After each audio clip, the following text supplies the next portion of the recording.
एक छोटे से गांव में एक बहुत पुरानी हवेली थी। काली हवेली के नाम से जानते थे। गांव वालों का मानना था कि उस हवेली में भूतों का साया है।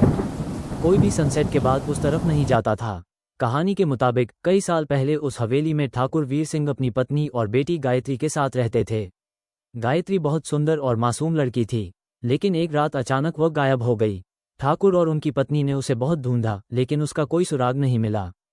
कुछ ही दिनों में दोनों पति पत्नी भी रहस्यमयी हालातों में मारे गए। उस दिन के बाद से हवेली बंद पड़ी थी। गांव वालों का कहना था कि रात के ठीक 12 बजे उस हवेली से एक छोटी लड़की की हंसी की आवाज़ आती है, और कई बार देखा गया कि आंगन में रखा पुराना झूला अपने आप हिलता है। रवि एक पत्रकार था जिसे अजीबो-गरीब और डरावनी कहानियों की सच्चाई उजागर करने में दिलचस्पी थी। उसने काली हवेली के बारे में सुना और तय किया कि वो वहां एक रात बिताएगा। वो अपने साथ कैमरा, टॉर्च और रिकॉर्डर लेकर हवेली में गया। रात के 11 बजे तक सब कुछ सामान्य था, लेकिन 12 बजते ही हवेली के अंदर अजीब घटनाएं शुरू हो गईं। रवि के रिकॉर्डर में एक छोटी लड़की की हंसी की आवाज़ रिकॉर्ड हुई। तभी अचानक दरवाज़ा खुद ब खुद बंद हो गया।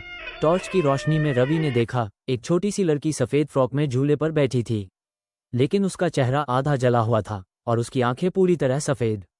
वह धीरे से बोली, अब तुम भी यहीं रहोगे। रवि डर के मारे जम गया।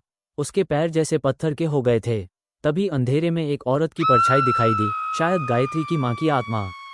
उसने कहा, मेरी बेटी को न्याय चाहिए। उसका सच सबको बताओ। अगली सुबह गांव वालों ने रवि को हवेली के बाहर बेहोश पड़ा पाया।